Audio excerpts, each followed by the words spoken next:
ओम सैनी जी, आपने तो बहुत लंबे समय तक बहुत शानदार पत्रकारिता की है देश के बड़े-बड़े अखबारों में, चैनलों में।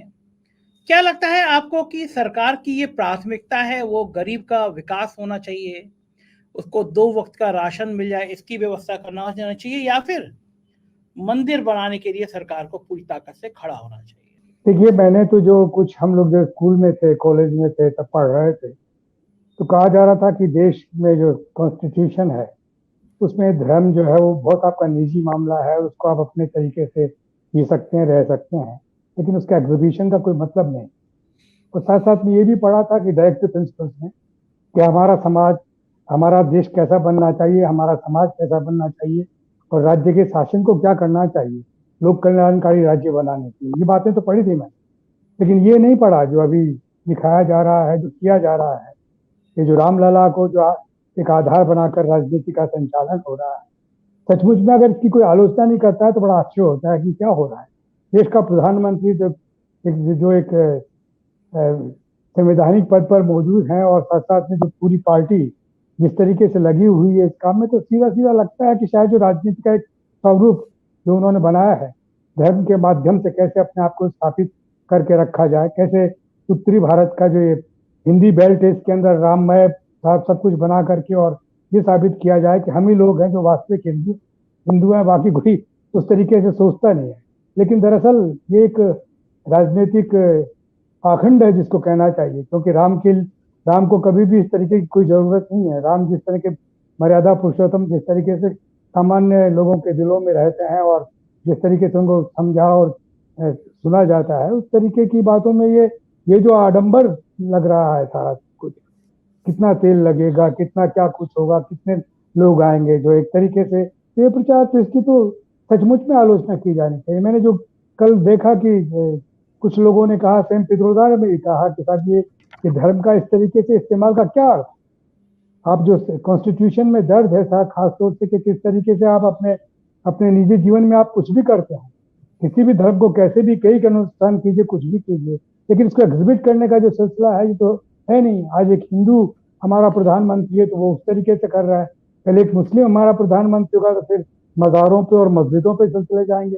फिर तीसरे दिन कोई अगर क्रिश्चियन होगा तो इसका मतलब कि चर्चों में ही सब कुछ होगा, बाकी कुछ नहीं होगा। तो ये तरीका ठीक नहीं है, ये नासमझी का सिलसिला है जो कि बड़े जोरों पर गोदी मीडिया के माध्यम से प्रचारित किया जा रहा है दिन भर।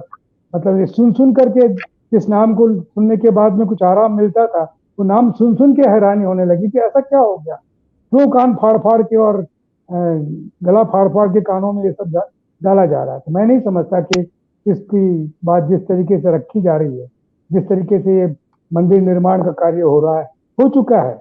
जब स्टार्ट हुआ था तब हमने देखा था कि बाबरी मस्जिद कैसे रही है, हम लोगों ने माया में कवर किया है इसको खूब घूम घूम करके, और ये भी देखा है कि हमारे यहाँ के हमारे प्रांत के जो अखबार हैं किस तरीके से कॉपी वहां से लिख के आती थी, उसको बदल के कैसे राममय बना देते थे, ये सब भी देखा है। और वहाँ उन लोगों को देखा है जो उस वक्त काम कर रहे थे।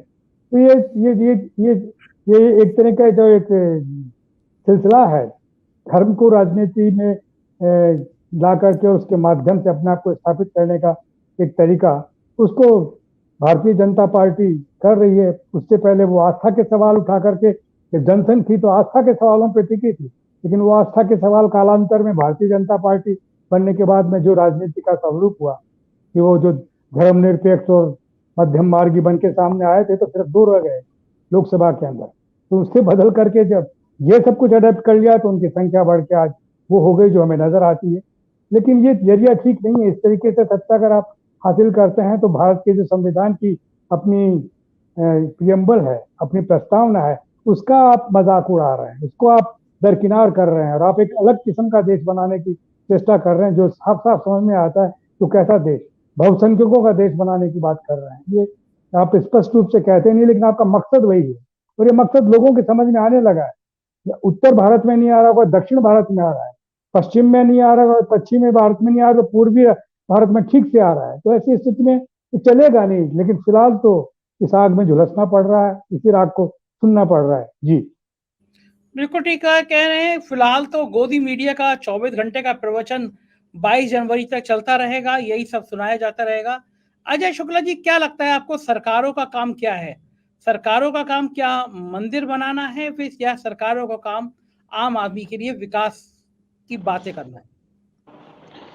संजय जी, यदि मंदिर होता तो स्वाभाविक सी बात है, आज की हम बात नहीं करते हैं, हम देश की चाहे आजादी के बाद से लेके अब तक की बात कर लें, या उसके पहले की बात कर लें, या हम वैदिक काल से लेकर के बात कर लें, तो ईसा पूर्व में भी देख लीजिए, अब भी देख लीजिए, सरकारों का काम मंदिर, मस्जिद और गुरुद्वारे और धार्मिक कार्य करना नहीं रहा।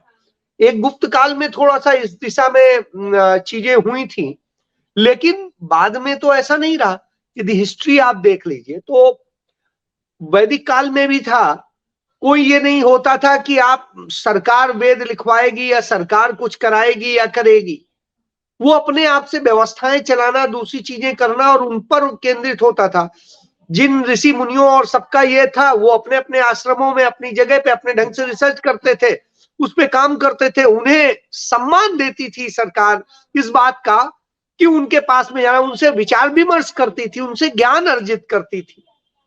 इसके बाद जब ये सब संहिताबद्ध हुआ, उसके बाद आप देख लीजिए सरकारें इससे नहीं चलती थी। जिन चाणक्य का हम लोग बार बार नाम लेते हैं, उनके शासन को आप देख लीजिए।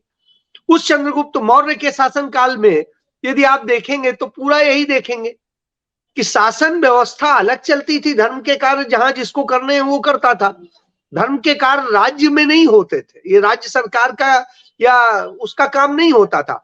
जब एक राष्ट्र शब्द का उद्भव होता है, यदि उसकी हिस्ट्री देख लीजिए, तो मैं यही कह रहा हूं कि आप उससे लेके और जहां जहां इस पर राज चलाने की स्थिति हुई, वहां आप देखिए हालात क्या हुए। जब जब ये स्थिति हुई तब तक बर्बादी आई है।